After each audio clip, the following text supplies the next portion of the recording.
Yeah, it is 1-8.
Actually, is that where you are now, the Misty Planet?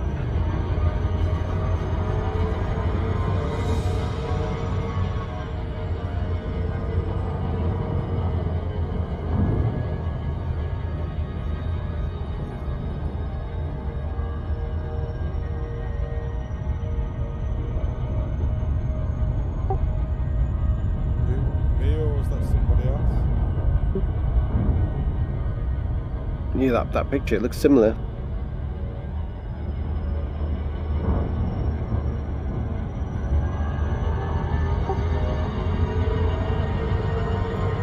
I'm actually flying around the ring system on the planet now, so it's...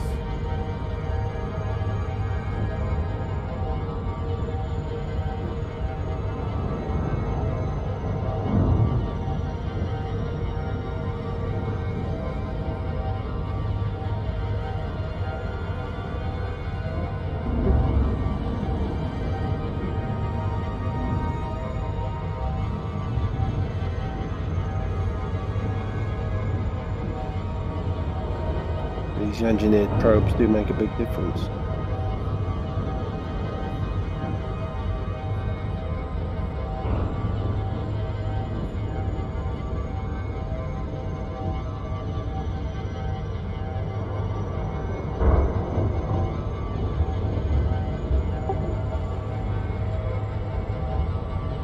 Just flying around the ring system on this planet now, I should be able to see the planet closer when we come back.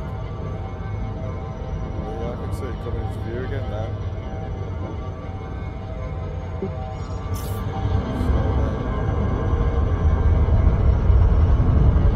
Second Skooma have been to this planet. I recognise it. Have you watched the Strange Worlds Expedition on YouTube?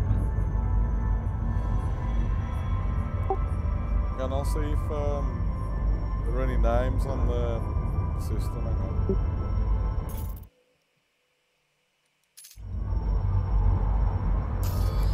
Those canyons look fun. Let's try them. Go on the Terminator of night and day. Get some long shadows from the star.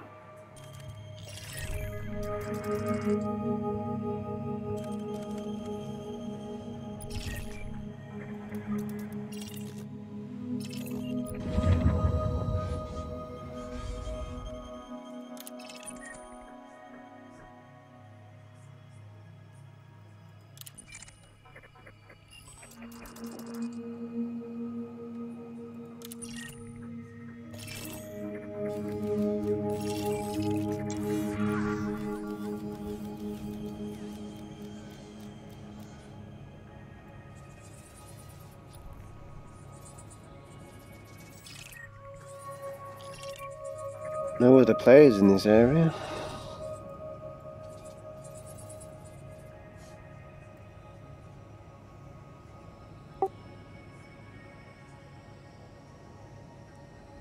System that I'm at, I can't see any names of any other players that have visited where I am.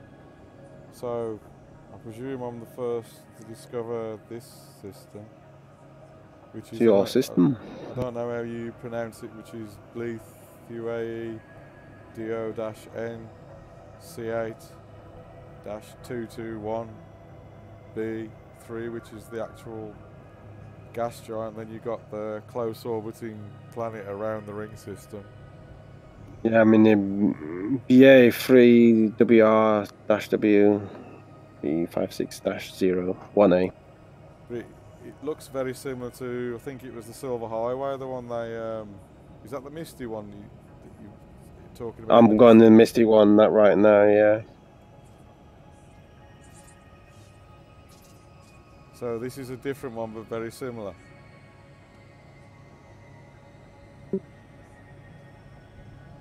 The most mistiest planet I found was in the Sol system, actually. One of Jupiter's or Saturn's moons, I can't remember which. It had an 11-kilometer drop as well.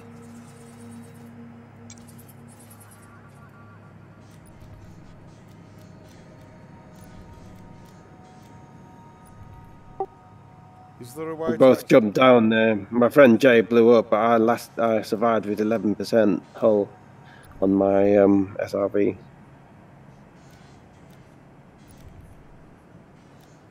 Is there a way to actually measure the distance from, say if you're looking at a planet that's in close orbit to a ring system, is there a way to measure the distance from the edge of the ring system to the, say, the centre of the planet, or? Yeah, you can, if you're able to fly at constant speed, you can work out the width of a ring based on the time it takes to cross it and your speed, that your continuous speed you're holding. So I'm looking on some nice maths for you. I'm not really a mathematician, so I noticed that it tells you in the Aurora map, and it tells you, say, the outer radius, inner radius, outer radius, ring system.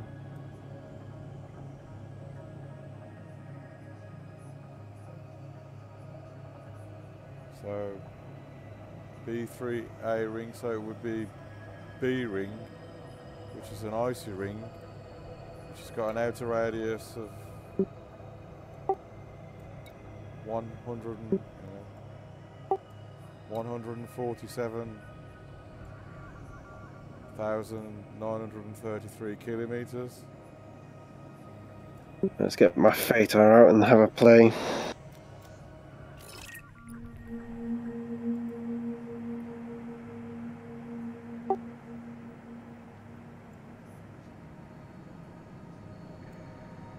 Planet, but it doesn't give you any it just says the planet itself that's orbiting the ring system is 1,504 kilometers.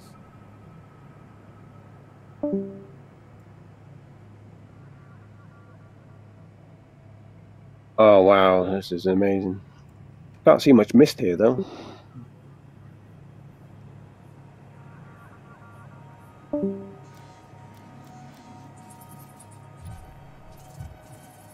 I'll fly at 180 with just 5 meters above the ground.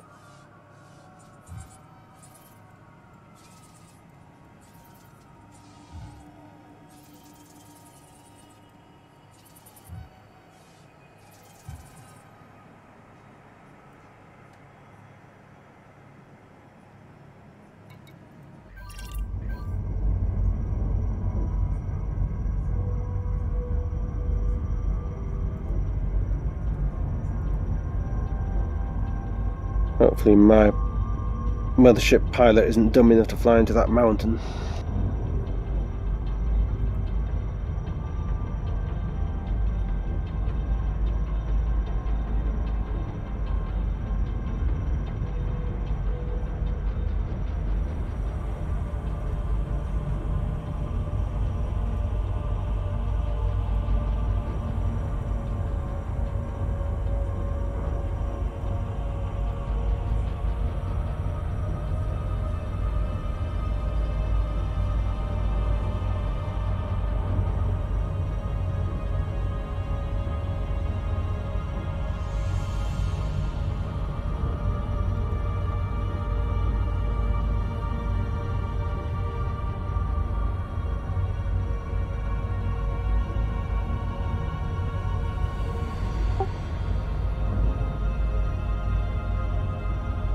just looking on the EDSM, it's all that misty one you're talking about. It's almost like the nearest Elite Dangerous gets to an atmospheric world at the moment, really, I suppose. Yeah. I can't see any mist here, though, where I am. Can't be deep enough. There must be a deep chasm somewhere. Somebody said on the dark side, but I can't imagine that it's dark side perpetual.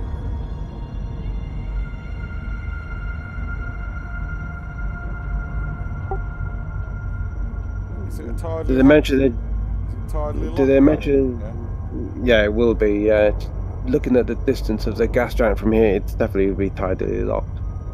But it'll still be orbiting around the planet, and you will get daylight from time to time, all around the planet.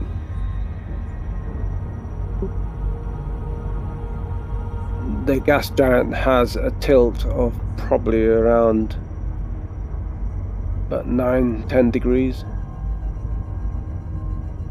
So yeah, tidally locked planet, it will get sunlight all the way around at some point.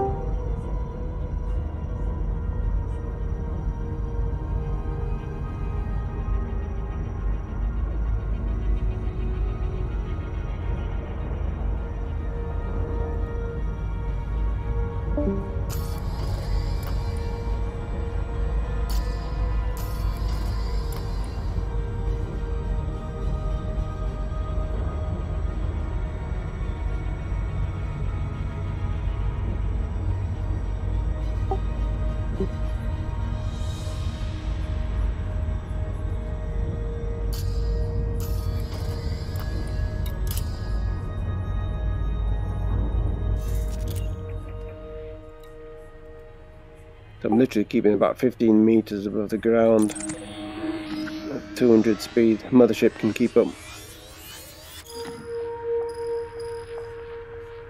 I just looked and I'm almost about 10,000 light years away from that system. What you are?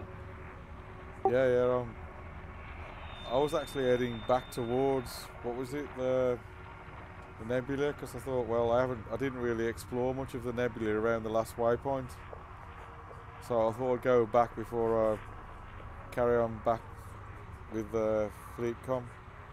It's obvious it's a planetary mapping project now, isn't it, where you can just go where you like, really, and just see what you can find in the galaxy, and then we'll meet back at the next base camp within about another week and a half.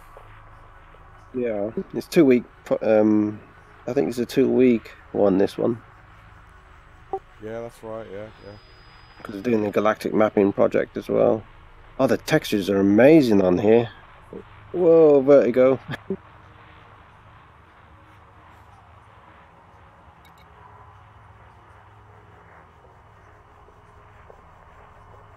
This is why you buy VR. Just low level flying in the fighter. I think I'd have to sell my computer and get a better computer for VR anyway. I'd have to get... I mean, I've got i7, but my GPU's not really up to VR. It's 970M on the laptop that I've got, but you can get better laptops, but it's just a question of cost, really. Yeah, the GPU on this particular computer is a 1070. It's an i5. So in that sense, then the CPU is not so important. It's more the GPU, really. Nice, yeah, it's fine. The i5 is running perfectly fine. It's GPU, this one. I've never had the problem with the CPU side of things. Maybe X-Plane is more CPU intensive. So wouldn't, even though you're playing Elite Dangerous, wouldn't the CPU be getting hotter than... If you got a low CPU, then the temperature would increase on the CPU before the GPU. Not really. I mean, it's running fine. The GPU is taking most of the load here. But if I'm playing X-Plane, then that's CPU intensive, but that's badly written, that program. They don't use all the threads of your CPU. It's only using one thread, which causes the game to lag like mad when you've got VR. Which is a shame, because it's nice to fly a 737 in VR.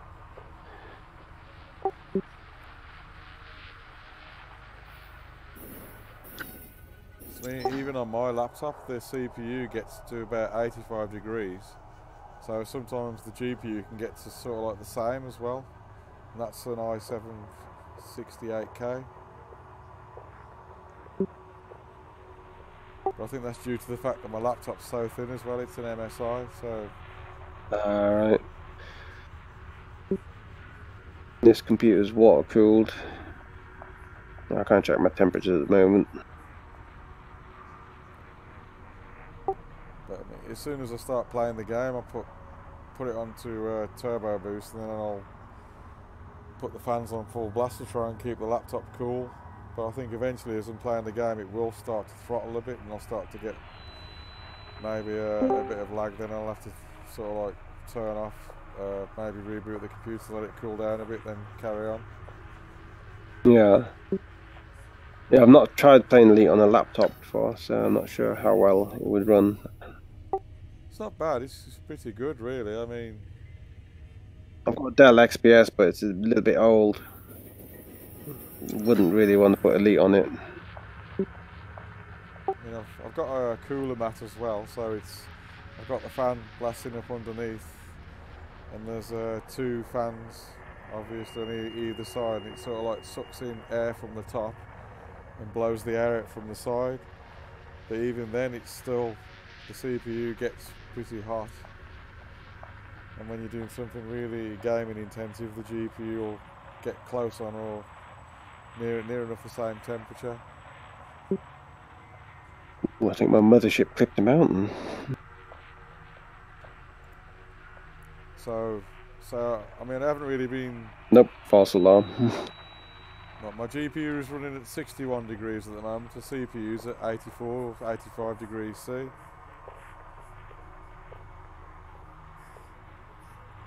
But if I was doing a lot of things in Elite, like flying around, I think the GPU would start to... I'm going to land my fighter here, put my camera outside the ship, and then just stand. So you can literally stand on the planet's surface and just look around you.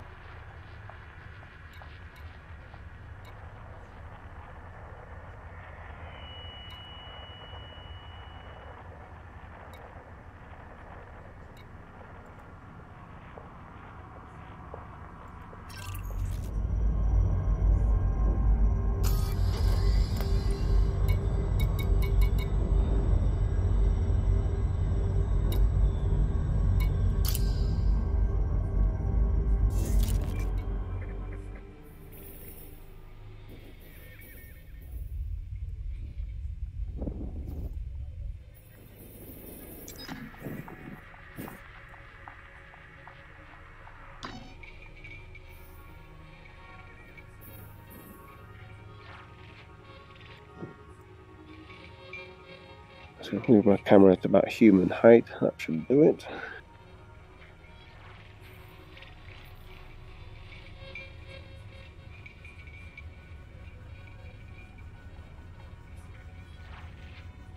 That's just crazy. So I'm stood right next to my fighter. On foot.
Frameshift drive charging.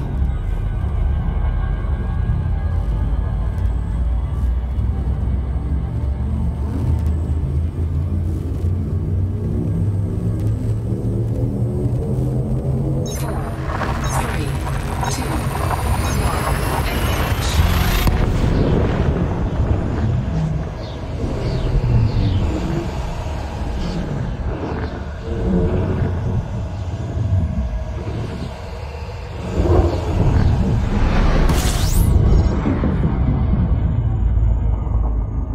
Google search on this system indicates no information available.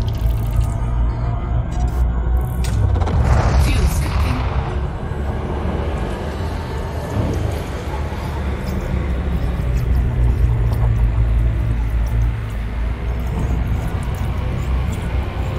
Fuel skipping complete.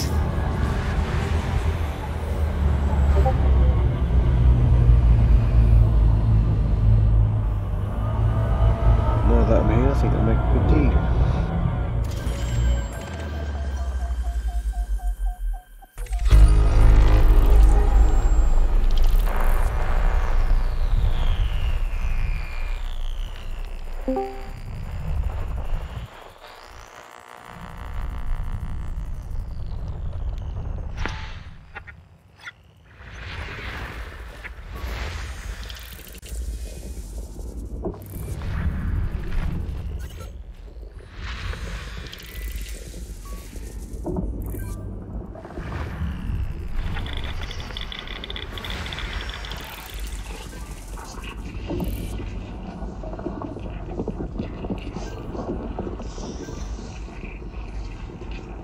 It'd be cool if they had lightning on some of the gas giant storms on the dark side.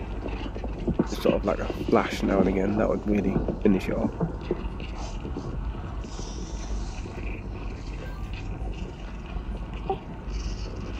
So when you're in an FSS, sorry, when you're in the FSS scanner, it always seems to take longer to scan a planet that's got waypoints, like geological, biological waypoints on there. I don't know if that's a bug or it's just that it's got more waypoints and it takes longer to scan it. Yeah, but you could just click it and before it even renders, you can unclick it and it's already scanned. You don't have to actually wait for it to render on your screen. So I was just thinking, say if you wanted, say if some planet had got something on it to do with unusual, like other than geological or biological. Yeah, it will take a while to render and conclude.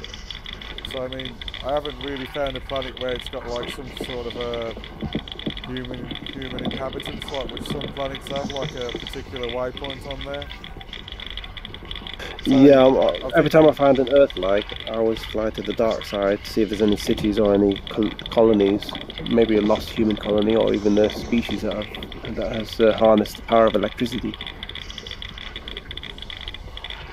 Out here, I've never seen any settlements on the dark side of Earth-likes so far. I mean, like say, for instance, if it was the Formidine Rift and there's human bases on there, and if you don't wait for it to see the final scan, then you'd miss it. In other words, if you say, oh, it hasn't finished yet, go off to the next one, and then I always think, well, you could possibly miss something that was in the game. It's like a point of interest somewhere, a human inhabited base on a planet, remote place in the game. Yeah, if you wait for it to resolve.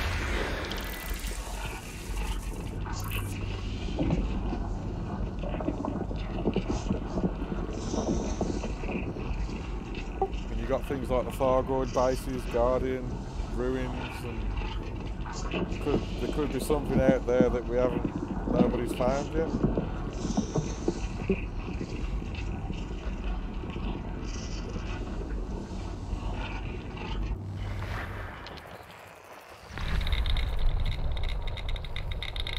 Oh god, I moved the camera position in the cockpit and it actually put my face right next to my character's face. You know, when you're so close to somebody's face, you're invading their personal space, that type of thing. She just turned her head and looked directly at me.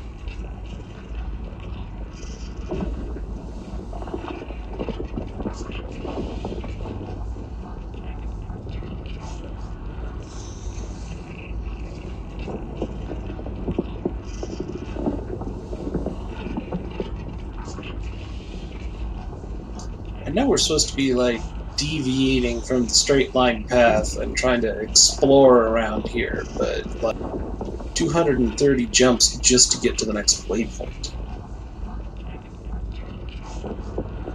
Yeah, I'm already at base camp. I stopped. I got bored. Base camp at 11. Yeah.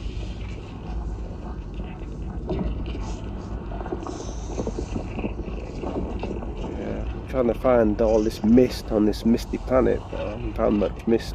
Unless my settings on my Rift haven't rendered the mist. I had the same issue too. I thought I was just in the wrong place. I'm gonna switch to 2D and see if there's a difference. Maybe the Oculus isn't even rendering. I don't think it's that, because I didn't have any mist that I have. I'm probably on No the wrong wonder it's spot. 230 jumps. The waypoint's right on the galactic plane. Bet if I go 500 to 1,000 light years down from there, I can get way more neutrons. Oh yeah, you hit the neutron field at 1,000 light year down below. Below is better than above as well. There's a lot more neutrons down there.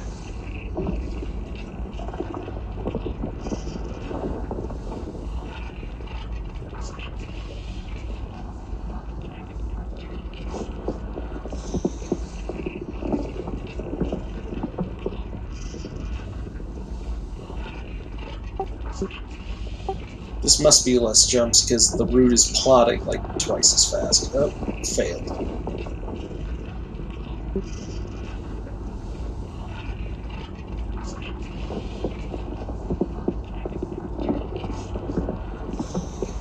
Huh.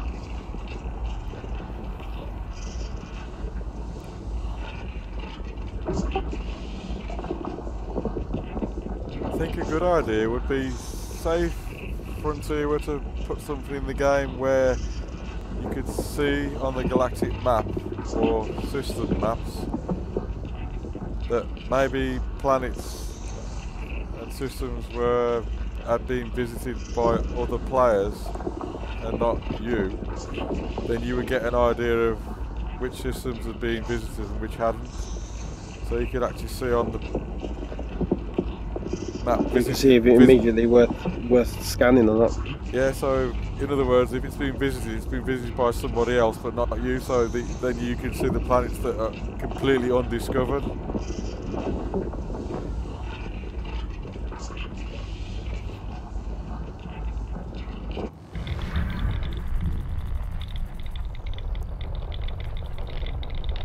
And if that information was available in the game, then it would make the game so you wouldn't keep seeing systems that have been discovered by other people. You'd be able to particularly aim for completely undiscovered systems. But that system is that information is not in the game.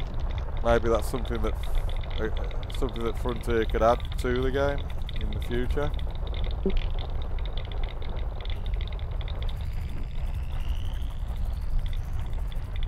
There is a big update coming soon. Well, an update. Yeah, there is like a smaller update coming, but I think that's more to do with introducing new players, and that could be something they're adding. I mean, I don't know. They seem to be adding more and more gradually as time goes on. A good time for my wife to start. I might just get a new account for her to play around with. I've heard that they're gonna revamp the navigation. Uh-oh. And just the ship cockpit in general. Oh, does that mean we can customize our cockpits? I doubt it. I'm willing to do microtransactions to change my Anaconda cockpit to be a bit more interesting. Make it look less like a 1980s Volvo. I know why I'm not getting any neutrons. It's perfectly aligned on the 0 line, too, for X. There's no neutrons there. It doesn't matter how far up or down you go. I gotta go somewhere else.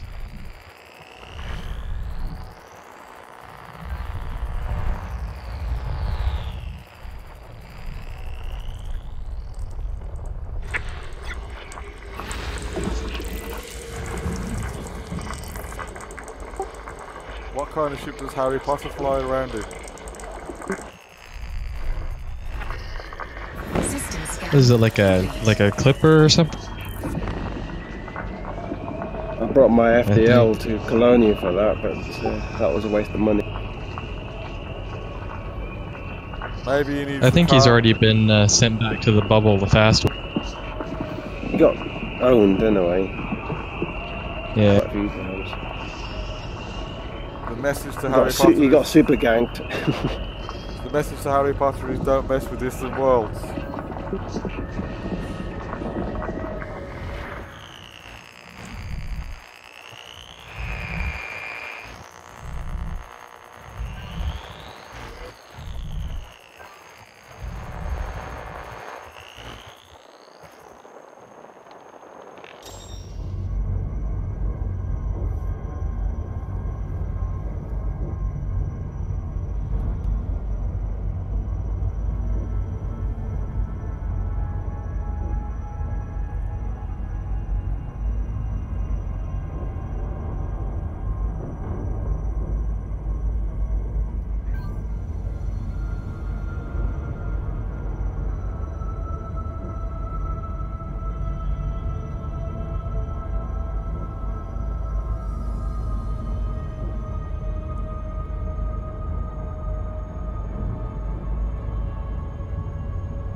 Frameshift drive charging.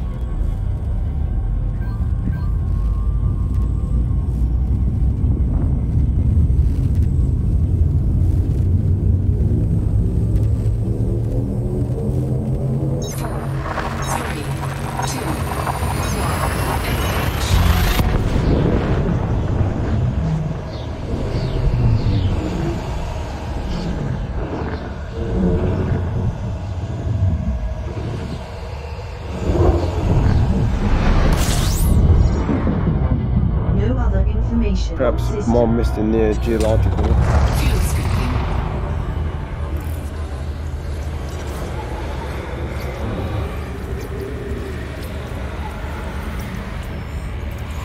Fuel scooping complete.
System scan complete.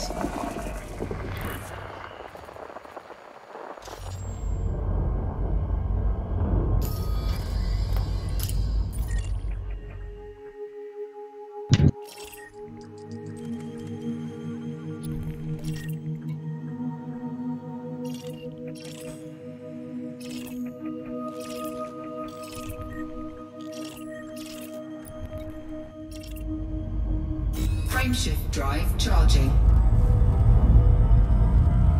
I have found a fun activity to do at base. 4, 3,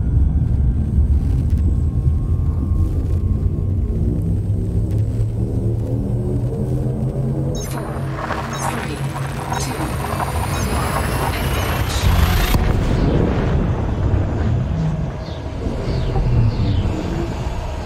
What's that? Drive as fast as possible down the side of the crate. What possibly going wrong? Want to lose your SRV? It's alright, I've got 8 of them. I can't do that, I've only got one. Oh, what ship do you? Fuel scooping. Crate Phantom. Okay. Total of 0 stars and 0 planets in this I've system. got 4 on the Honda here. Cobra's got 1.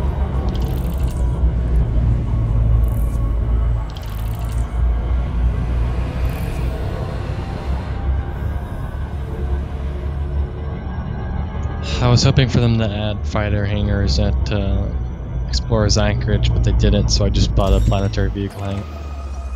Yeah, I was quite surprised there wasn't any fight hangars. But you can Yeah. replace lost fighters though, if you already have a hangar.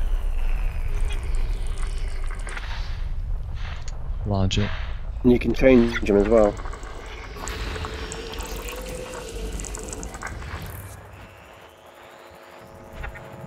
Ooh, a high-speed gazer. I'm gonna fly my fighter over it. See what happens.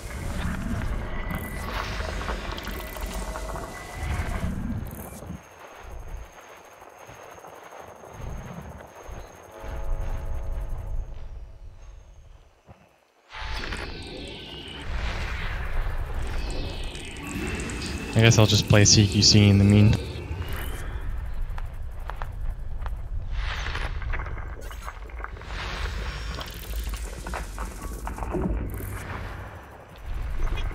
Oh, the gaze just spun me out of control.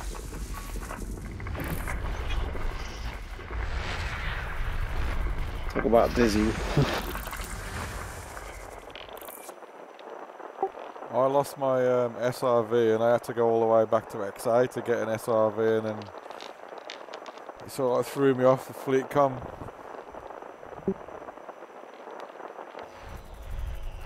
What, threw you off FleetCom?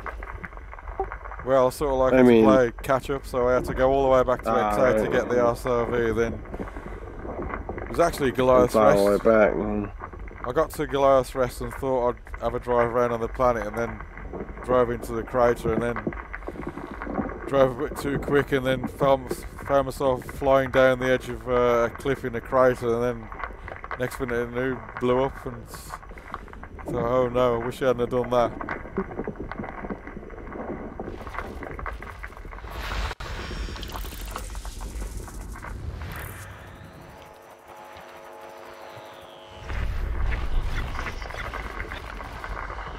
Just keep getting gangbanged in the CQC.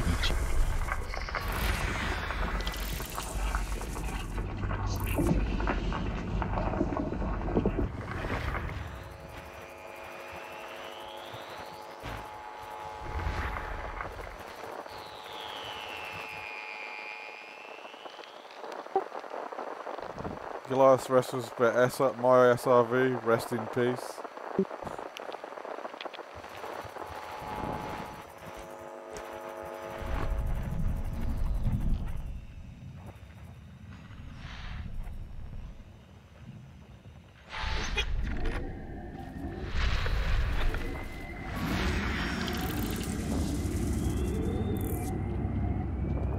Nickname Commander's Rest. Yeah, in my case, yeah. That 10G world now, how many lives has that claimed now? Last count was about 11 many. or 12. I think the View claimed a few, didn't it? Rhyming now, the View claimed a few. The View was the first high G world. A lot of people just didn't understand, how to land on one. That was only 3G. The 10G one though. Landing was easy. It was taking off that was the Yeah. I saw that.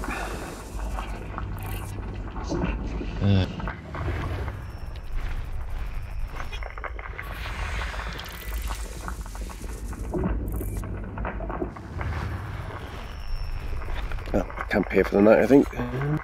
System scan. Absolutely no sign of any mist here. Am I even the right planet? 1A, isn't it? Yeah. I don't think there's any mist anymore. It did say on the dark side. Unless it comes out only at night.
Switch the fighter bay off and switch on the planetary vehicle bay. Didn't they discover something new within the game on Canon Research where, say if a planet is orbiting closer to a gas giant, then you're more likely to find POIs like geysers, biologicals, so it was called tidal heating. Yeah. So in other A lot words, of interesting geologicals. As a planet gets sort of pulled and squashed, you're more likely to get geologicals. so it would cause more of heat on that planet, therefore you would more likely to find geysers. So the further away planets are from a gas giant, then they're not going to get. It's going to be less heat within the planet.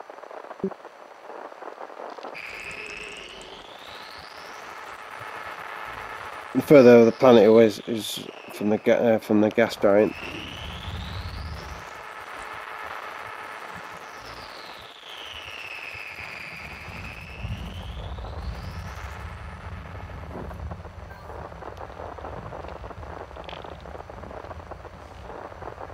Let's go to my SRV for a while.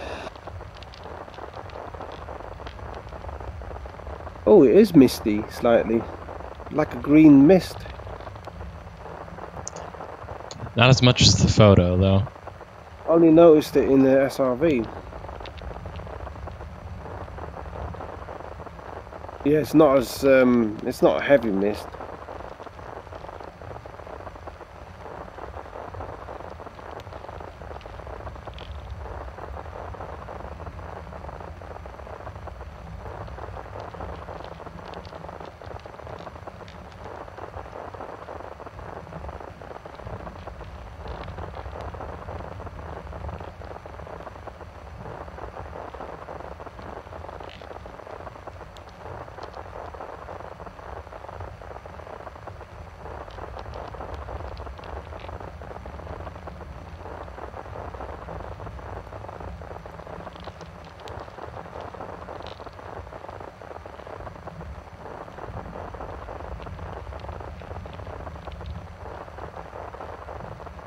My paint looks a bit more worn today.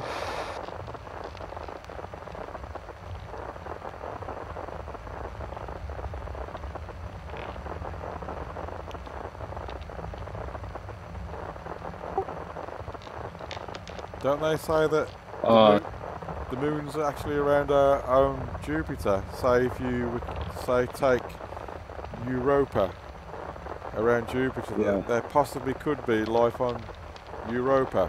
Yeah, because it's geological underneath. There's an ocean underneath. But we don't know if there's any life there or not. Yeah, and I suppose unless we could actually land the probe on the planet, and then drill into the surface through, depending on how thick the ice is on the surface, then. We know that there is some. Last I heard, the current plan of attack for our first mission is to just shoot it with a big old science bullet. And they can see cracks and stuff forming, and geologists can tell what's science underneath there, but they don't know if there's life in there, though. But in a certain sense, that's the same sort of thing as the tidal heating, as in our own solar system, really. That the planet actually expands and corrects because it's got an elliptical orbit around Jupiter. Yeah. I mean, look at Io, what it does to Io. Just imagine what it's doing underneath the water.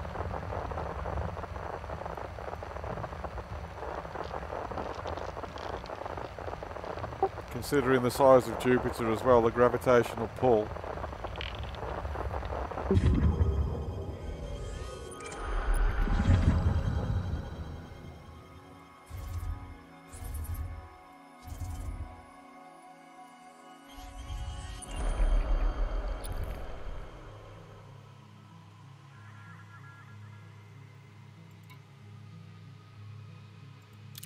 Move my sensors here using the mirror, and then I can walk to the back of the ship.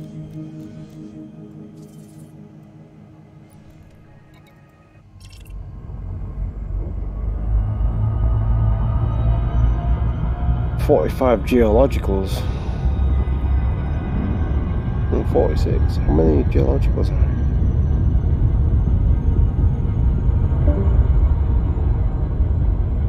48.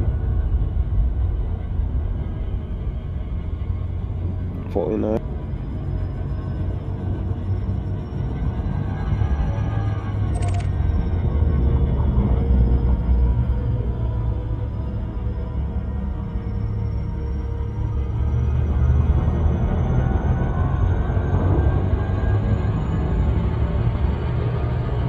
Frameshift drive charging.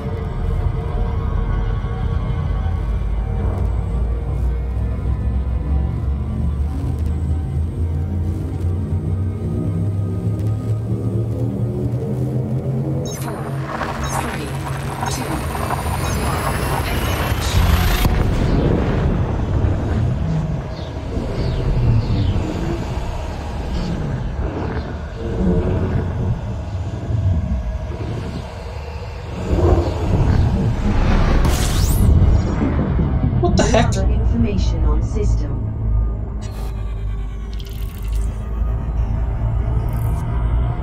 It plotted me through a star I can't actually jump to.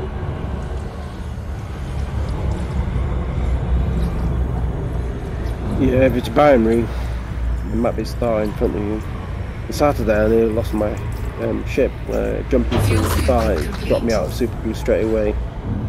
No, it keeps insisting on routing me through a star I don't have the jump range for. Oh, right.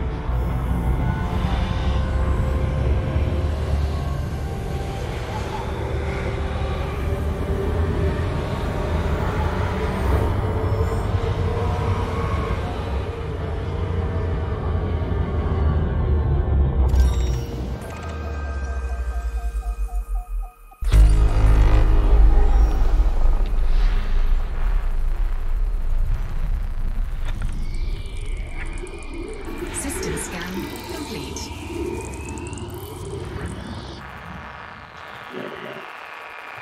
Finally got it to sort itself out.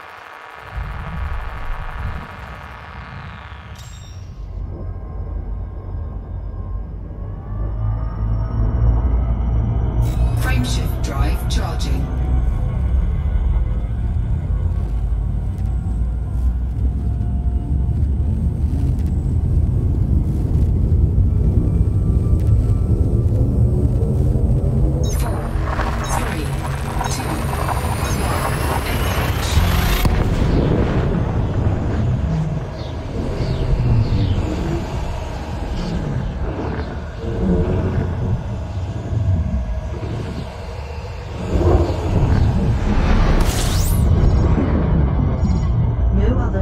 information on system.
System scan complete.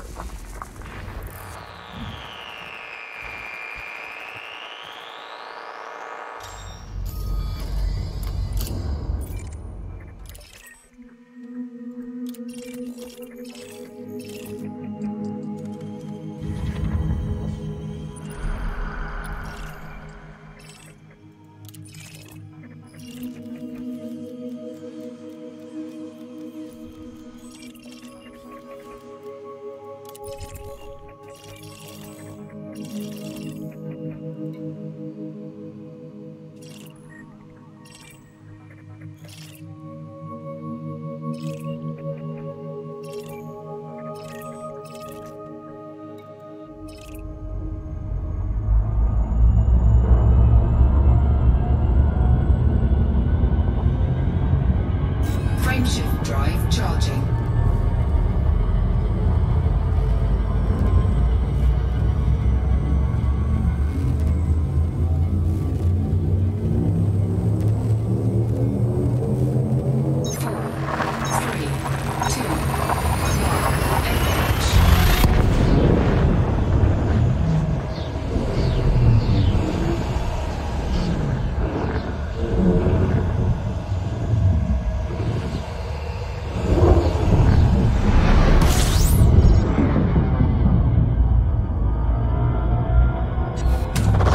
Fuel stopping.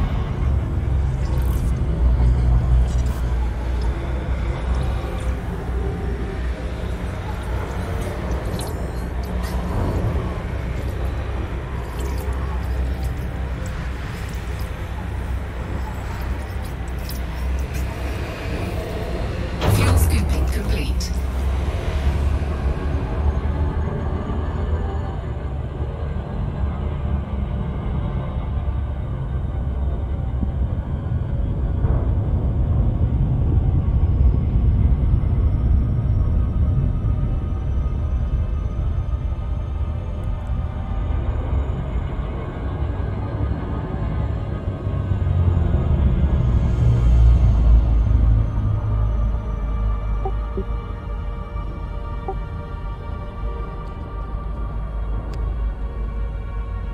Has anyone noticed it?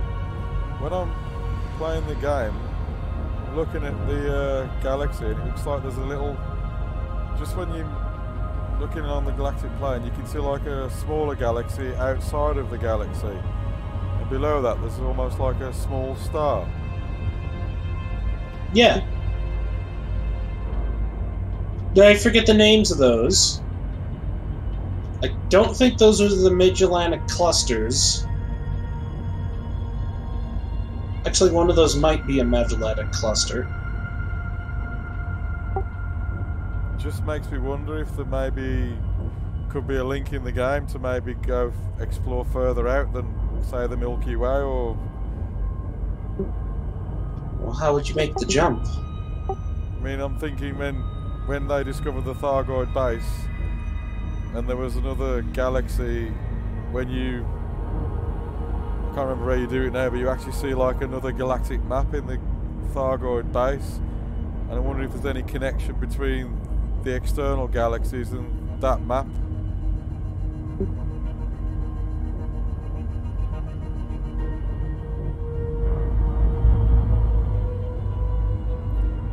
Just makes me think there could be something in the game that people haven't... There's more to it than people realise.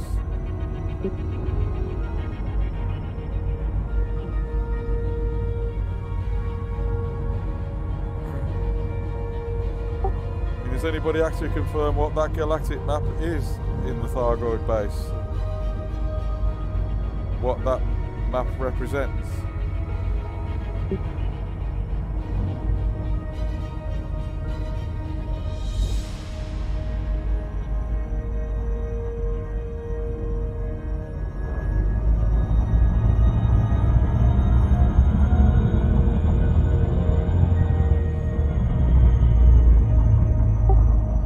I think maybe it's their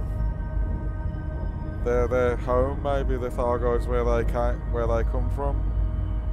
Maybe. So why would there be a galactic map in the Thargoid? Must be a link somewhere.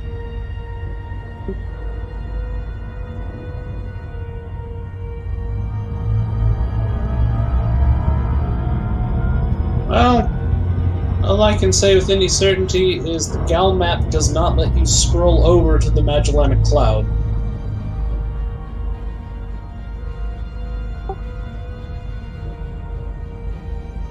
I mean, that's one of the mysteries of the game as well, with the Raxxla mystery. I'm thinking there's Raxxla could possibly be a gateway, sort of like a wormhole, like an external link to somewhere else that's undiscovered, and only the elite players, the best, can go to that mystery destination.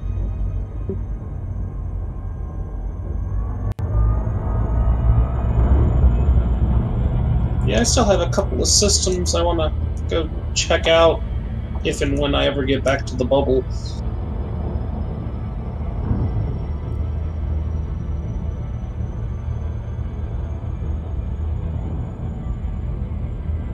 Because I remember I poked my head into the thread where everybody was theorizing, and I kept bringing up this whole, you know, what if there's some mythology centered around the concept of 8, and everybody keeps trying to jump down Greek mythology, and meanwhile I'm sitting over here going, we have named systems from the Octodad. The Egyptian Octodad.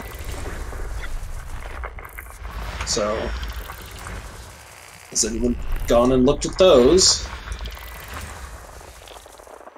So there's actual systems in Elite that's related to the Egyptian Octogod? Yeah. Not all of them, but you don't need all of them. You only need like 2. And they're in there. So, I mean, I'm still learning really myself, so I didn't realise there was all those, that kind of thing in the game, to be honest. I knew they put, like say from the original 80s Elite, they've got the old systems from the original game in there. But obviously there's a lot more than that.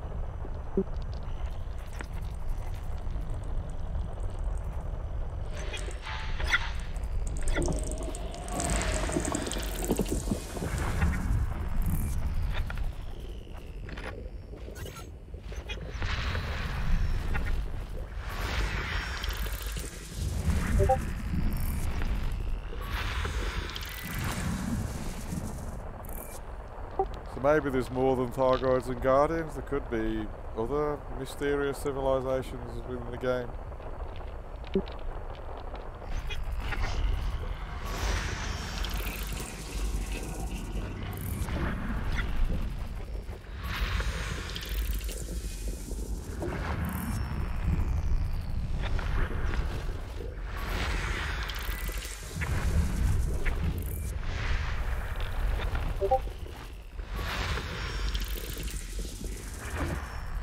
But yeah, when you're in the galaxy map, those two blobs underneath the galaxy, those are the Magellanic Clouds.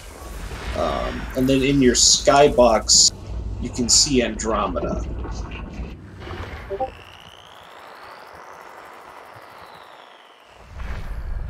I'm not sure what the other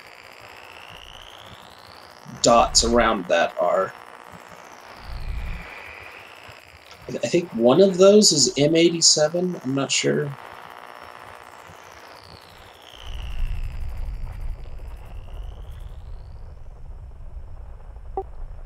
Maybe I need to brush up more on astronomy. Obviously, I know. They're going to update Space Engine 9.9, 0.9 with the black hole, I think. When's that coming out on Steam? They were talking about it coming out on Steam.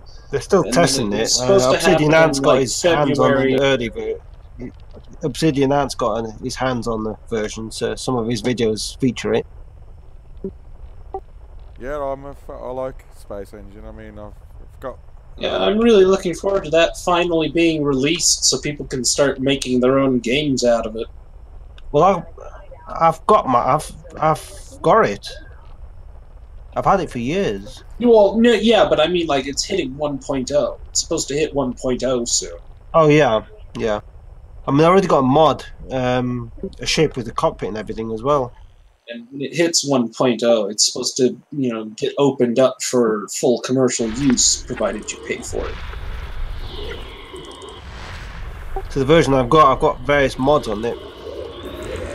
So when the VR comes out, I'm going to, well, put like it's a placeholder cockpit really. So you get a sense of presence when you're near a planet. So you can. Yeah, I haven't actually ran Space Engine myself in years, but every now and then I go poke my head over at the website and see what it's doing. I've got some amazing screenshots from it over the years. I love the way you can do the time. It's like, whereas in Elite you've got to literally film a whole time lapse, but in Space Yeah. you can go backwards and forwards in time, and you can see time lapses before your eyes. Yeah, yeah.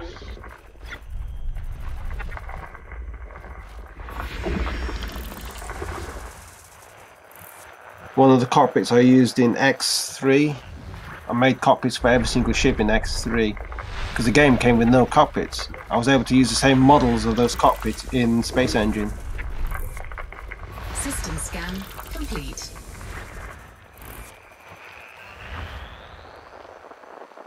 I can hear a bit of an echo on somebody's mic. Sometimes I can hear myself talking. Yeah, this is push to talk on here.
Frameshift drive charging.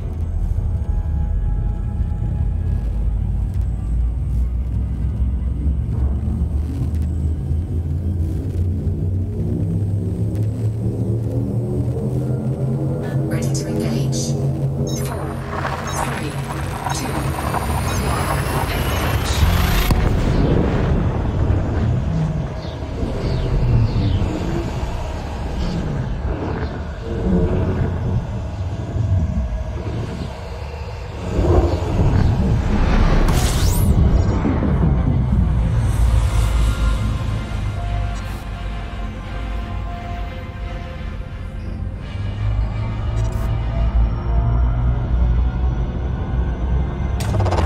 Fuel scoping.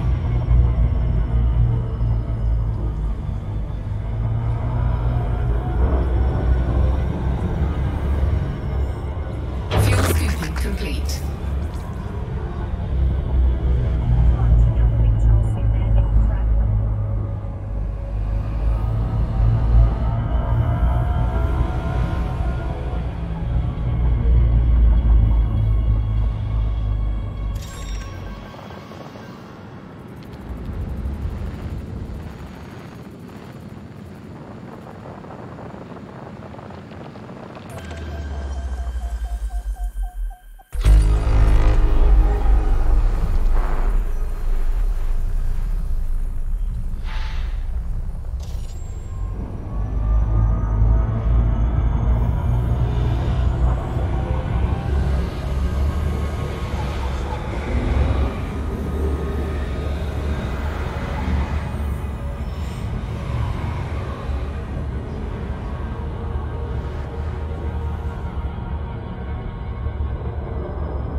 Did they say in the next update that there'll be some sort of super cruise assist in the game?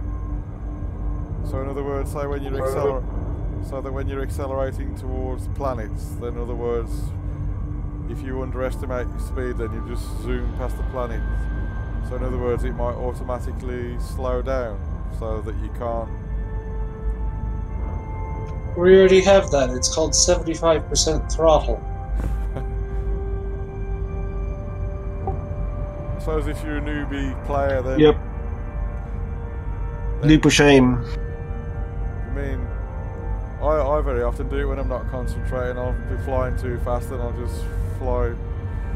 Oh no, I've missed that one again, so I have to fly back.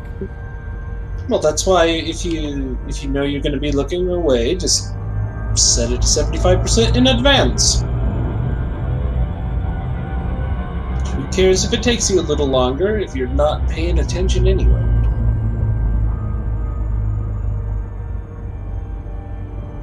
Be nice if we had an autopilot. Yeah, just press the A key and just let the game play itself.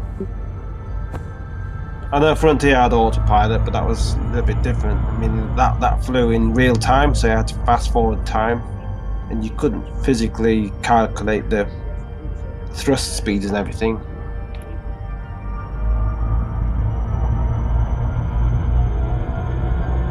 Well, I did that once actually. My main thrusters blew, so I flew all the way to Abraham Lincoln backwards from Jupiter. Took 4 attempts.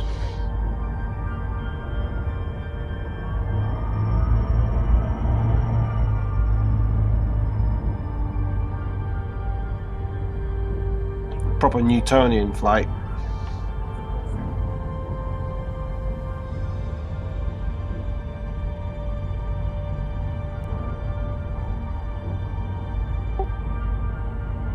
I always tend to use the W and S keys when I'm flying, like to control the thrust, so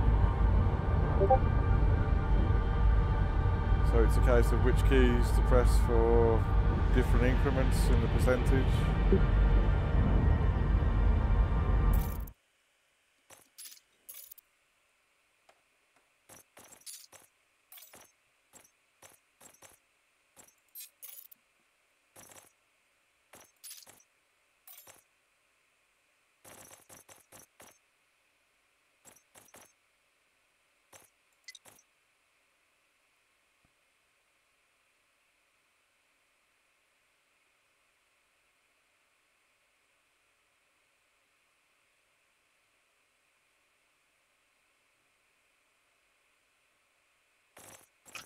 Yeah, I do have to admit, though, one of the things I miss about, like freelancers, being able to just tell it where I want to go, hit F3, and go pour a beverage. Stay nearby in case pirates come along. There you go. I haven't even got my keys binded to the different percentages. All I've got is decrease throttle. Yeah, I enjoyed the Freelancer. I enjoyed Freelancer as well, although I was a little disappointed at the game-breaking NPC failure it had. If you engage your, I forget what they called it, but their version of the Super Cruise, your cruise engines. Yeah. And then hit your coast key, you drop out of cruise, you very slowly slow down, but then you can turn completely around, and if you're facing the enemies that are chasing you, they back off. 100% of the time. That be with flight assist? So, yeah, basically. So just fly backwards and no one will ever shoot you. I did a lot of mods on that game as well. Yeah.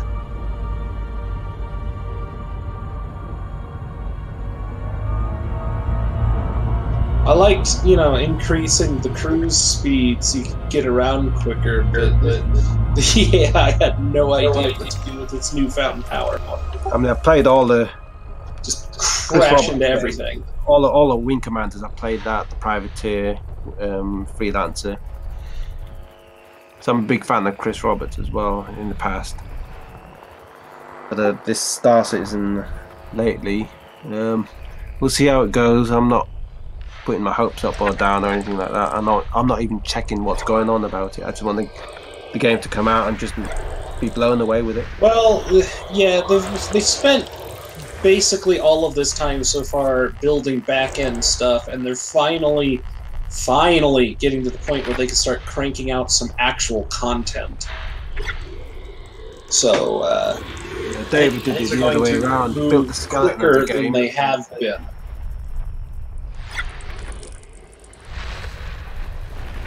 It's a shame the Kickstarters both started at more or less the same time, Elite Dangerous and Star Citizen. Yeah, but Star Citizen has a lot more going on. Yeah. Yep. Maybe too much going on in it, but... Yeah, well, Chris wanted the game that... the ultimate PC game. And if he pulls it off, it'll be amazing. I've invested quite a lot of money in it, but I'm willing to lose it even if it doesn't come to fruition. I've spent like $35, maybe 40. About close to 400, I think, on mine. That said, I am thinking of later on, maybe when we start getting into beta or something, when it looks like the game might actually come out, I'll probably upgrade to a Titan from my Aurora, because the Aurora is a flaming shitbag. Yeah, I've got the Constellation, various different variants. I'm actually kind of disappointed right now, because they implied that the Aurora would be a reasonable starting ship, and that you'd be able to bootstrap yourself fairly well off it. And so far, at least what's available to do right now, that is absolutely not the case. You'll be puttering around in that thing for years before you can afford your next upgrade. I mean, the last time I actually went in the game was when we only had the hangars.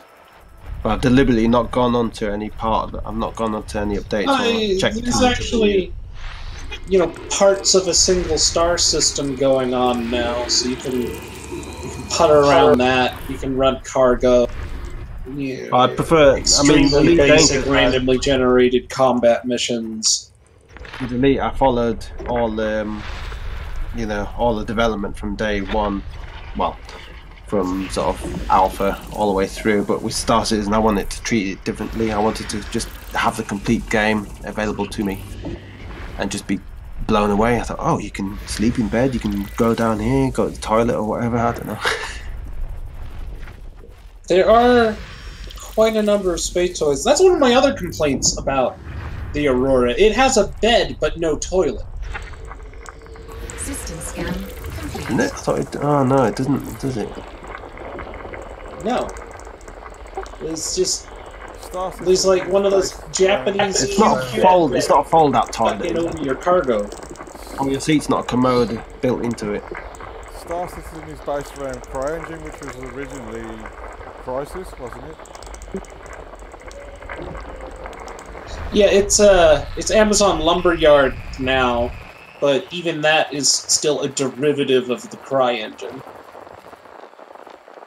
So they're sort of like trying to expand the sandbox and then sort of like make part of it procedurally generated, as in planetary landings and... The way they're going about it at the moment is like procedurally augmented, artist created. So there's one more or less fully realized city at the moment. The places you can actually walk around in it are very limited, and those are all handcrafted. And then the rest of the city that you can see as you're flying around it is human-guided, procedurally generated. And now that they've got those systems in place where they can take advantage of procedural generation with artistic guidance, now they can start cranking stuff out faster. Yeah, they've got the scaffolding now, all basic. They got the canvas, now they can paint on it properly. Yeah, I haven't gone to poke in on it yet, but the next update is supposed to add the start of another planet within the system, the ArcCorp planet, which will have its own city as well. Which you used to be able to walk around basically a glorified concept art of years ago, and then they took that out. But that wasn't at all representative, because it was just a little bit of city you could walk around in with a skybox. Yeah.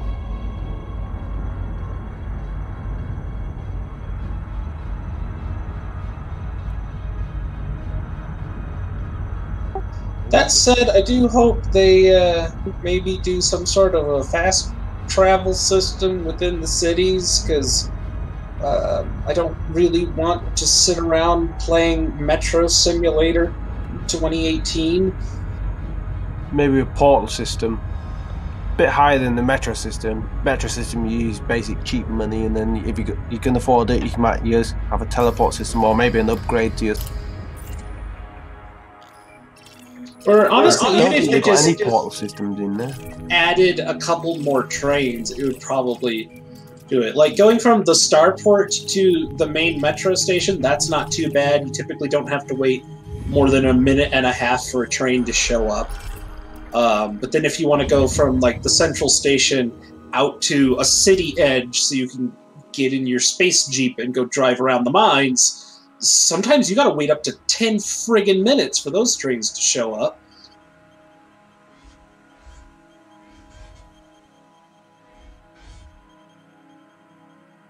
Like, it'd be faster. Star Citizen is weird because there's legitimately going to be space Uber. Like, there's already a system in place where you can create your own beacon mission for personal transportation and be like, I'm here, come pick me up, I'll tell you where to take me. And it would legitimately be faster to have somebody pick you up at the spaceport and fly you to the city limits than it would be to wait for the fucking train.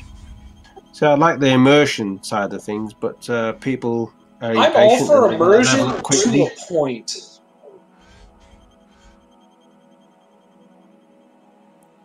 Like, if the last place you docked was the city of Lorville and you get blown up or something, you're going to respawn in an apartment building and have to commute back to the space. Which is, you know, it's kind of fun the first few times, but...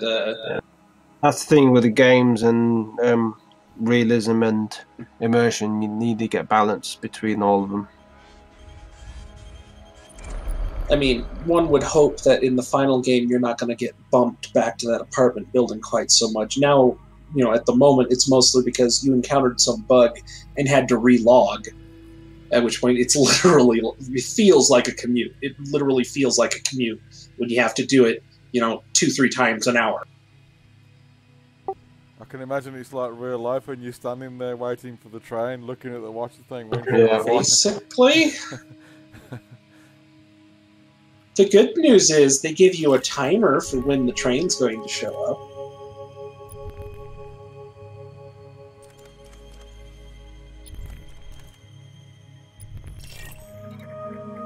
Even if they just sped the trains up, I mean, the trains are already going pretty ridiculous speeds, but they could go faster.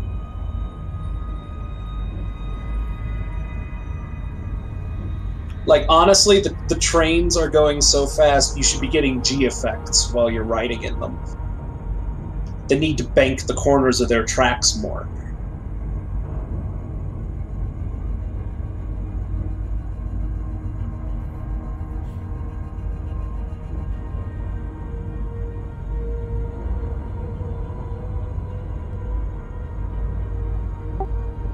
But, I don't know, I played Star Citizen for quite some time when they were doing that free fly week where every day for a week they put different manufacturers' craft up in the expo center on Lorville and you could go rent them for free. And it was fun, you know, like, there's bits and pieces there, the beginnings of things. It's going to be fun. I like the approach they're taking with mining, for instance. It's a lot more engaging than it is in Elite. They just gotta, you know, actually put the game together.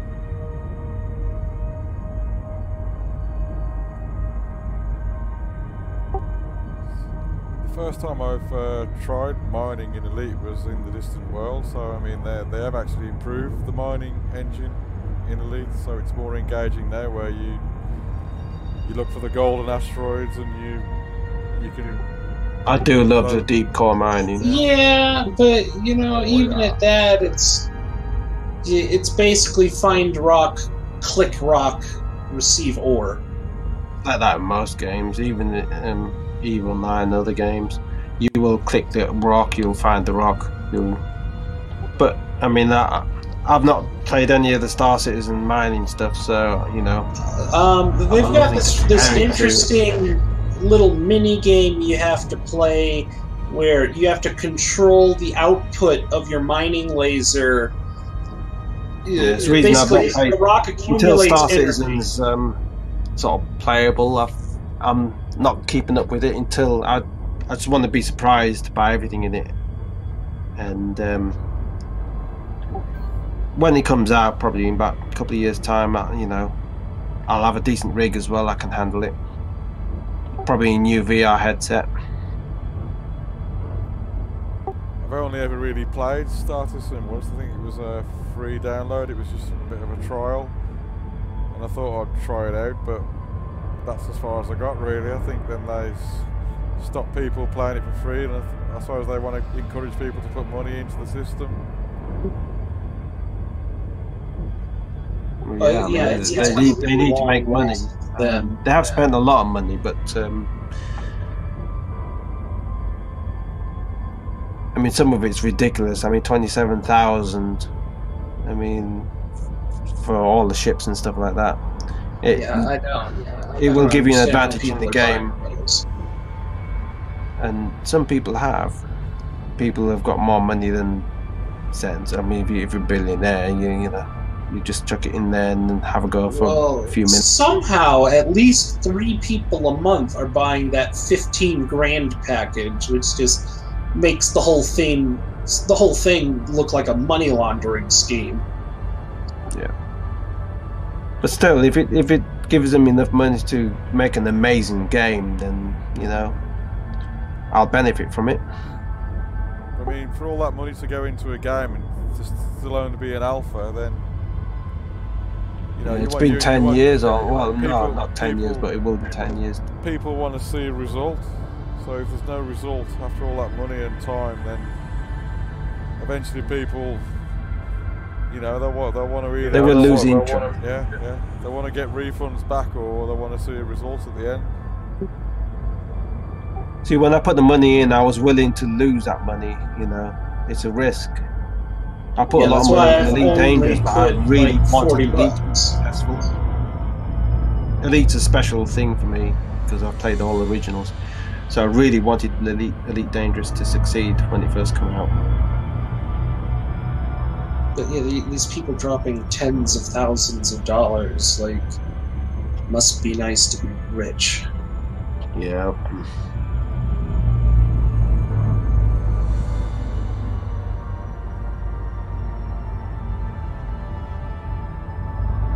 Yeah, I don't know. If they get it going, it'll be real interesting.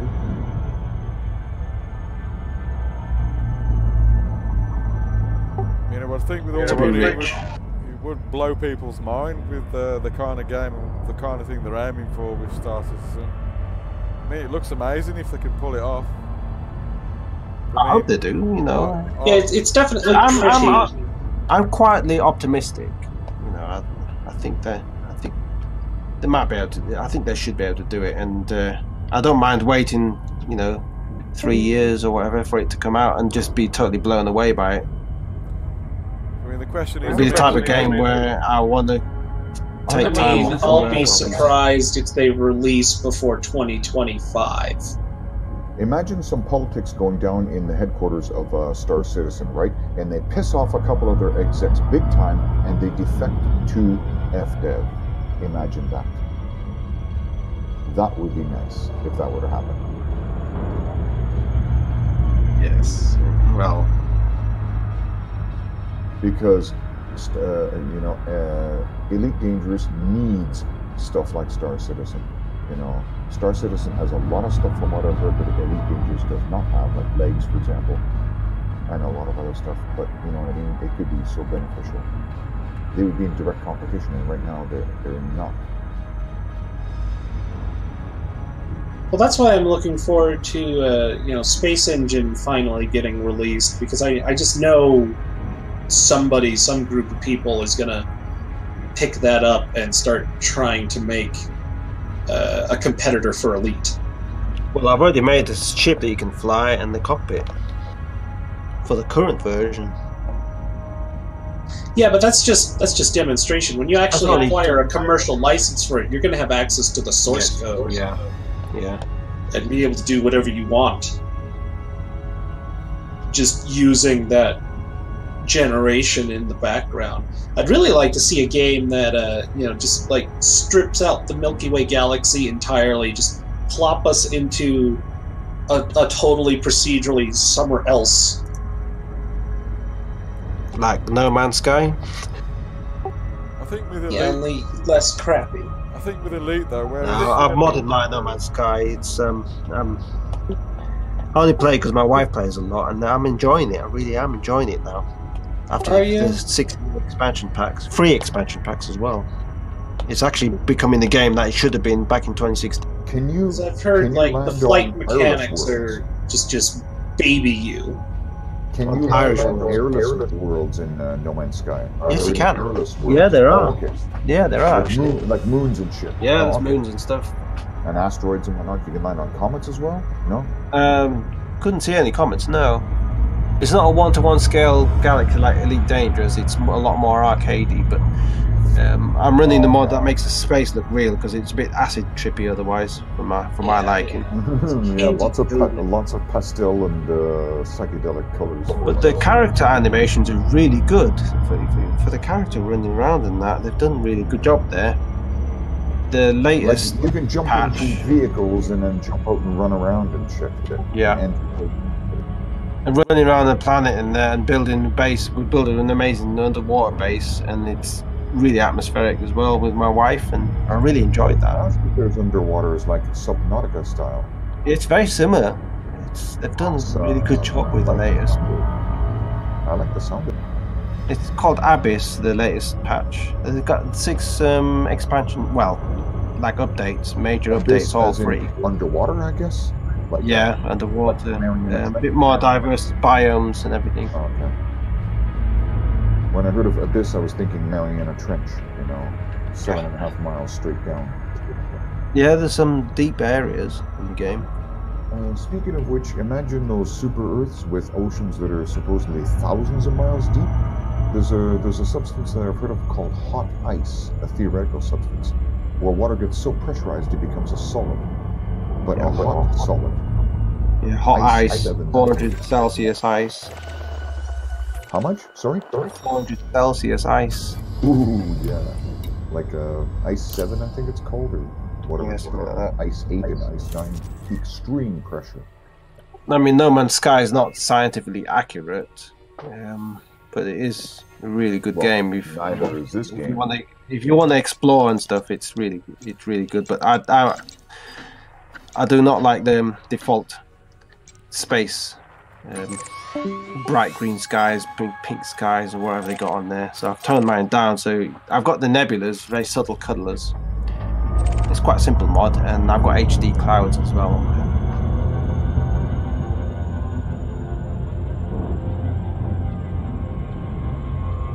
Well, I gotta get to jumping.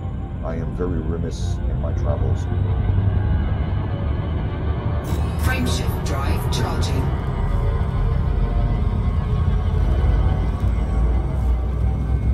I'm also trying out X4 as well, though that's a bit buggy. Waiting for more patches for that. 4, 3, 2,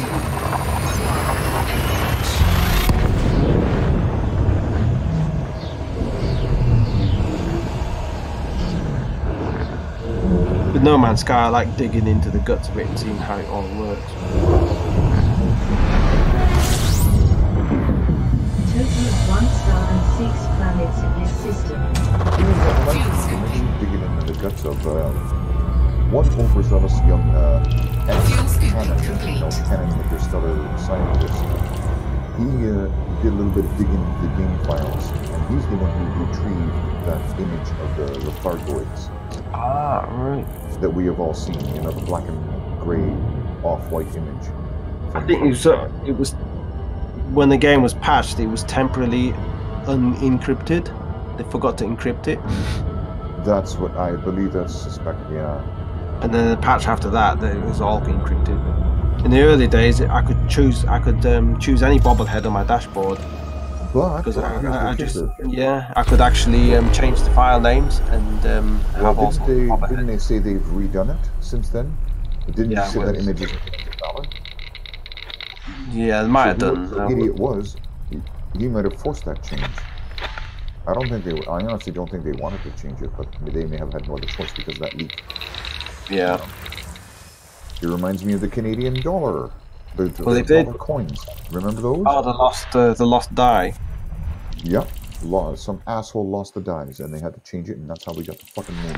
Otherwise, we would have still had the picture of the canoe with the voyageurs in the foreground, and you have the shoreline is loaded with spruce trees.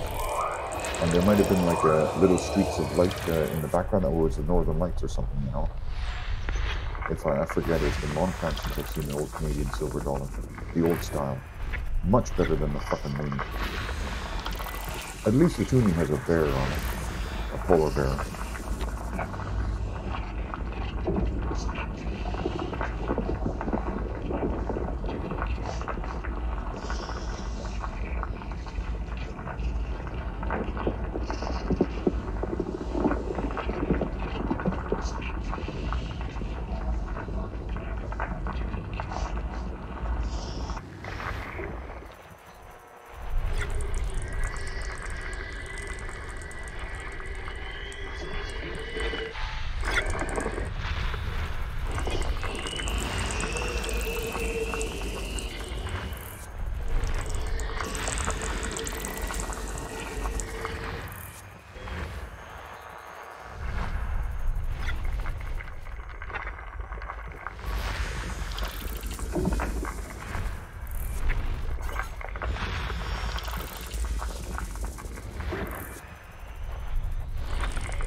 See, No Man's Sky is more of a communal sort of thing.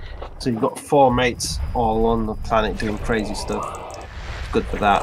For solo experience, yeah, I'd recommend using mods to tone down some of the stuff. Oh, you cannot turn down the multiplayer, can you? You can't mod the multiplayer. You can mod graphical stuff, like real space. You can do that. Real space and HD clouds. But no, like, added items or anything like that. But no gameplay stuff. I don't mod any of the gameplay stuff. Yeah, I hear you.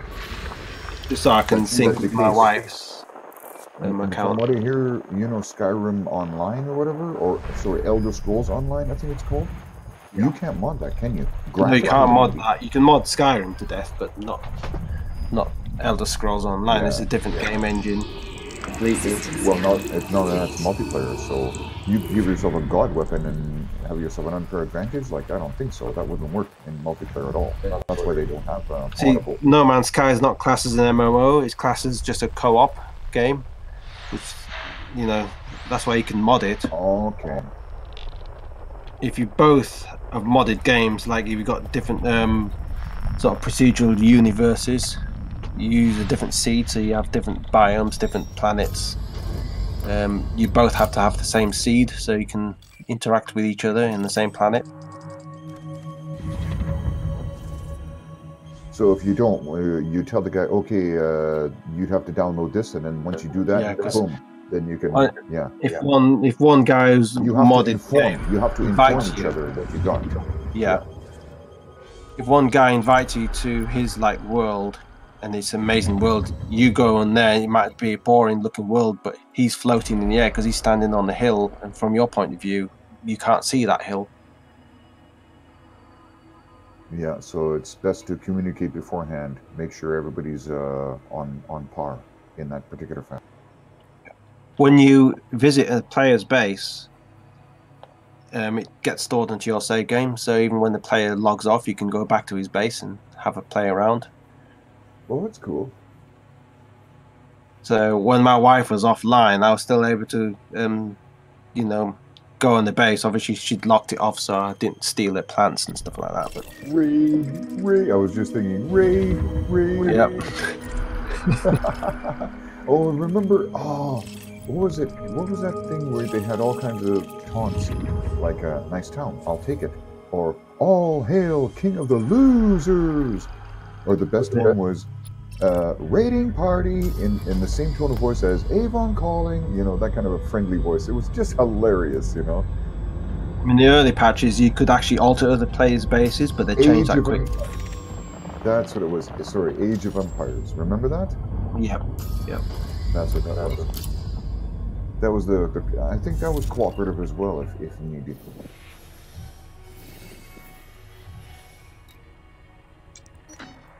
That is the one thing I never did. I never played online with Age of Empires. I played online with Diablo 2 and Lord of Destruction. I played, you know, cooperative play. That's also a co-op. That's not massively multiplayer. Yeah. The Age of Empires, I never did that. And then totally slipped my mind. Frameshift drive charging.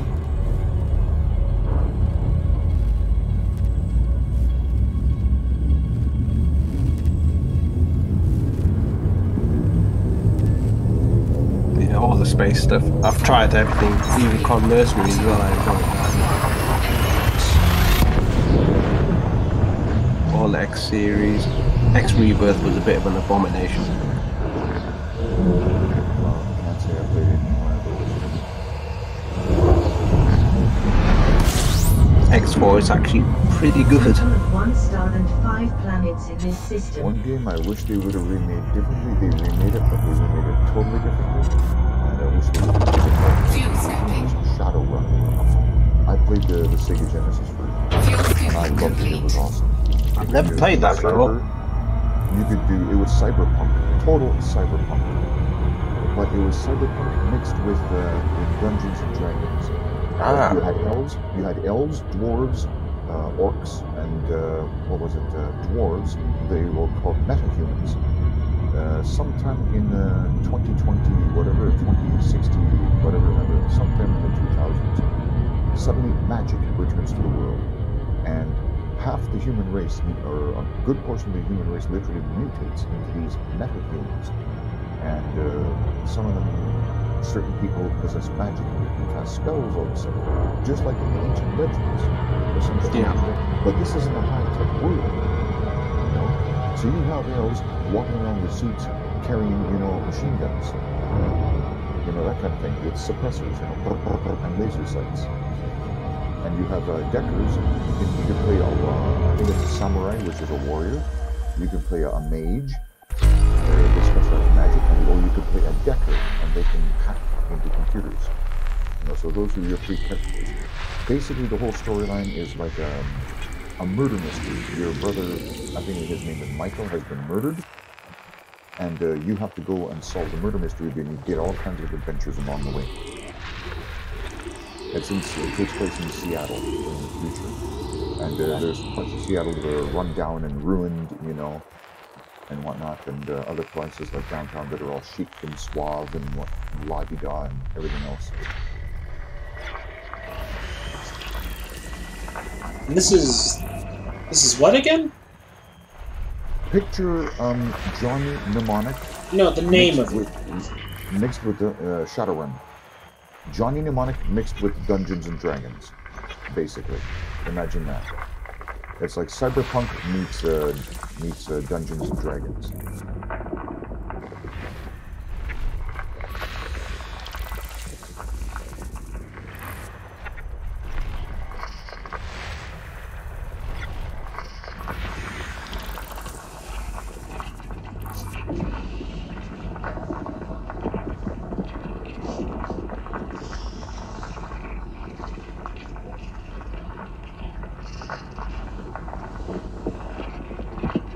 I've got a few pictures of various mods on my screenshot folder here for No Man's Sky. Didn't realise I had that.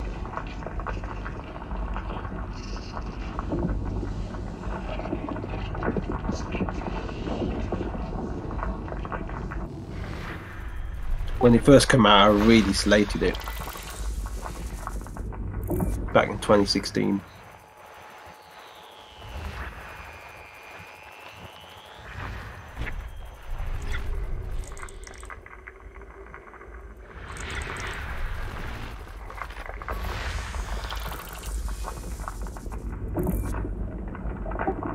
So it was originally No Man's Sky, but they are improving the game.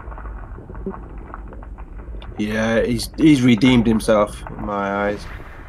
They've actually brought so much on it. It's all been free as well. No DLC, no. They made a lot of money from the Xbox sales, and he said he's made enough money now, 27 million, to be able to run all the expansion packs. I think they've got a staff of about 10 people. I think it's all down to peer pressure, where they put under pressure by the software. They ran out of money, and then they rush Sony it out. wanted them to know. Yeah, they rushed the game out, and it's not really ready, just through peer pressure. So it's still a work in progress, really. Sean was rubbish at interviews at the moment. It's his like little baby project and that, and he was so to get slated in death threats and that, he was so disheartened. There is a crafting element in that game? Well, he lied. He straight up lied on television. I like the crafting element in any game. It doesn't matter how. Yeah, there is. That's what's. That's why my wife loves it. She loves anything to do with crafting and that, and base building, gathering the stuff and slowly building our base together. It's really enjoyable. I spent the whole 2 weeks with my wife on it. I was supposed to be doing stuff on DW2. I still do stuff on DW2 in the evenings. During the day, I play with my wife on No Man's Sky. As far as Elite Dangerous is still a work in progress, so who knows what's coming in Elite.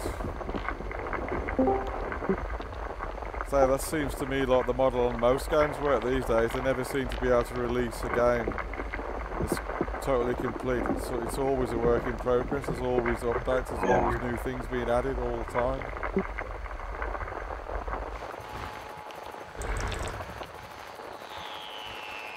Yeah, it's really the downside to digital distribution.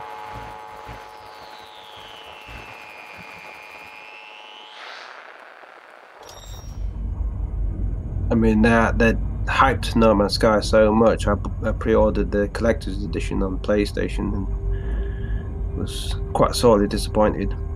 Then I stopped playing for about 2 years, and then I got it on Steam for it was on sale, and I thought, oh, how much has changed on it? 6 whole expansion packs.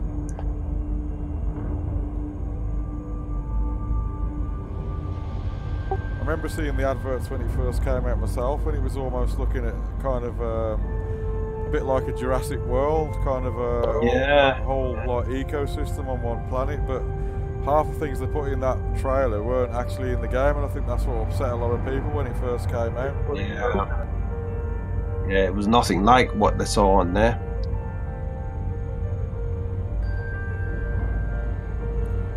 Or maybe it's just the case it's in the game but you haven't found it yet. But we've had so much fun, just me and my wife, my brother joins now and again, and we just get up to all sorts of crazy stuff. We could build racetracks and everything around the base as well, and try and get our vehicles to go as high as possible, just all sorts of shenanigans. One time there was a heavy storm, and my wife went down this cave, and then I blocked the entrance. I used the terrain manipulator and just, buried her underground.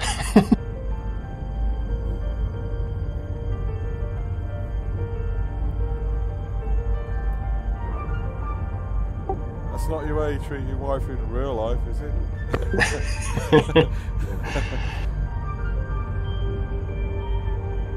She said, I've got issues, she said. Well, that was really funny though.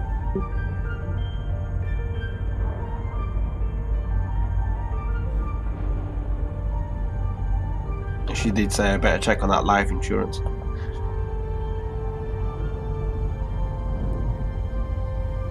Hers or yours? Both of ours.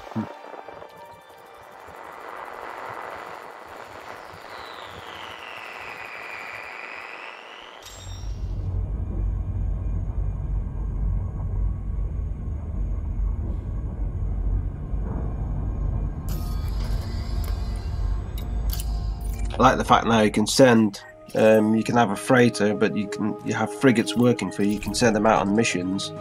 They take like real time. When you log off, you log back on again. They completed the mission. Often they get damaged, and you have to go there physically repair the ship, various parts and stuff.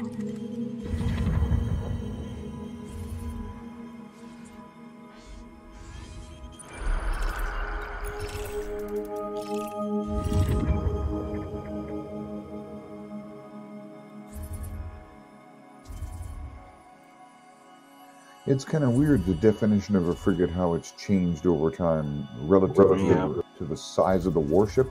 Used to be the evolution of the galleass, which was a very heavily armed warship, and then it became a lot faster, and it was known as a frigate. It carried more sail, and it eliminated the oars, so it could carry even more guns. A frigate was basically more like a pocket battleship, pretty much, in its day, if I'm not mistaken, under the age of sail, that is. But then, now, the frigate is like between a corvette and a destroyer. It's a small ship. You know, it's weird.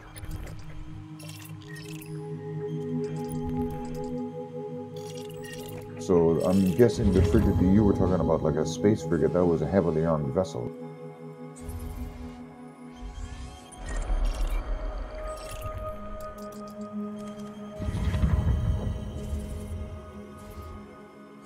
Was it a large vessel or a relatively small vessel?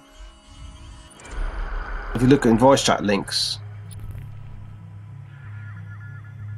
okay, I'm just jumping. I'll get there in a minute. That's just me standing on the small frigate in the game, in the middle of repair. You can notice the space looks real because I'm using just a simple space mod to make space look real, to look like space, not like pink backdrop.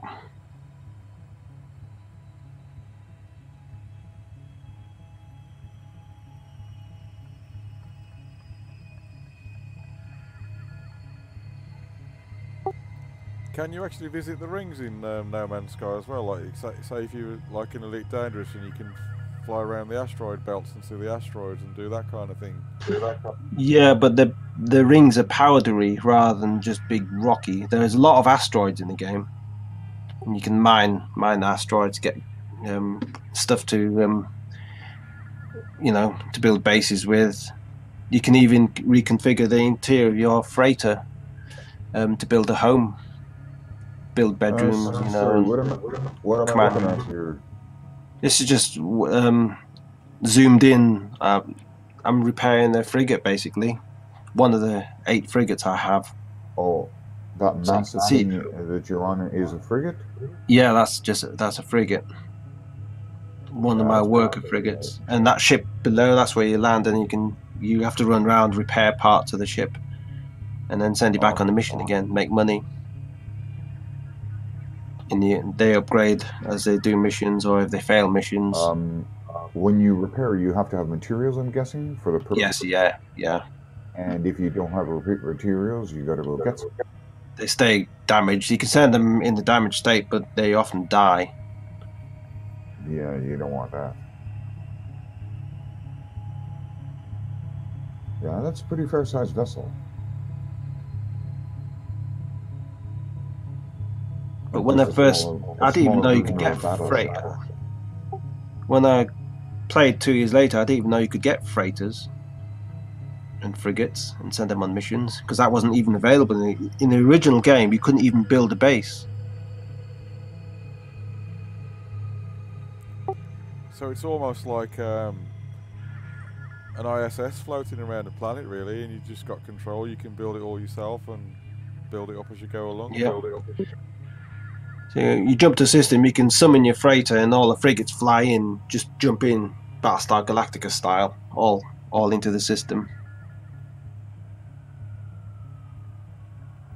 Yeah. And your freighter is like a home base, but you can have bases on planets as well. Build a teleporter there, so you can teleport them to them whenever you want. Because the game is so big, you need beacons and porters to send you, your home system and stuff like that. Maybe I'll have to have a go again myself and see if I can get back into No Man's Sky as well. Yeah, I mean it's still at 40 quid, and I think there might be a sale soon. Especially before there's a big patch coming out in July. It'll be the multiplayer patch, the VR patch as well. But I mean, at the moment, the only one we've got is on my son's PS4. So, I mean, I have played it on the. I mean, I can sort of like do a remote desktop from the computer to the PS4, and then play it that way. Yeah, PS4 similar, although if you're looking at the same scene there, I think I was in the sort of a greenish nebula, so the background would have been quite bright green, so it just looks unrealistic. So It could have just toned down a bit. Yeah, so Well, I mean, realistically, you wouldn't be able to see the nebulae at all, because they're typically only visible in the X-ray spectrum. And not only that, the star's glare would have blocked it out, so you'd see a black backdrop even with a nebula in the background.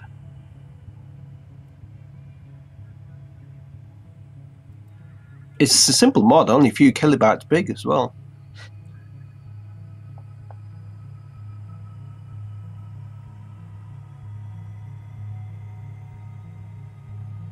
I think there was once a mod for Oblivion called Heart of the Dead, and it was like 800 megs, almost a gig. It was insane. It was almost a game in and of itself. There was made a mod for Oblivion. Procedurally generated dungeons with monsters and stuff. You just press a button, it rolls a few dice, and then you got a whole dungeon, 5-6 layer dungeon to explore. You made the mod? You used the instructions? I did it from Morrowind, and the script still works similar on Oblivion. Skyrim's a little bit different. Oh, that is so cool. I like real estate-based mods, like dungeons, homes. Oh yeah, I've done a lot of homes on Skyrim. Don't know if anybody's ever played Dirt, but they did procedurally generated racetracks in Dirt, which was originally Colin McRae. Oh right. So you can. That'd be cool. Yeah, that's one of the games I've got on my laptop. So I mean, I was playing Dirt for a while, and that's part of the game. So they sort of like make it so that it's a bit more of a random racetrack as you're racing through, and it's all procedurally generated. So it's sort of endless amounts of tracks you can play on in Dirt. Sorry.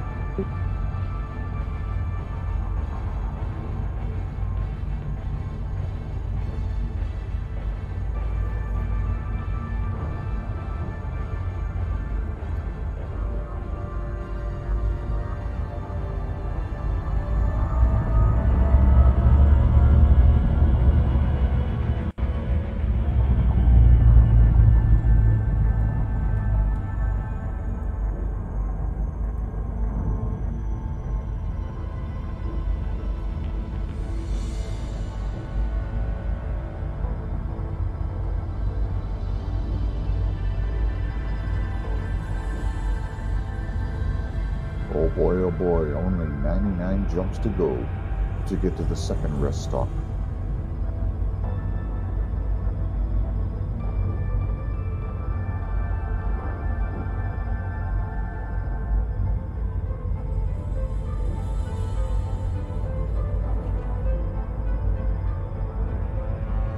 A picture of a desert world here as well. This is where my wife started on.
That's the first base I ever built in No Man's Sky.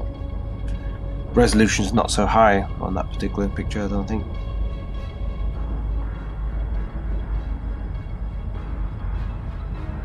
So I farmed materials and stuff and managed to build that.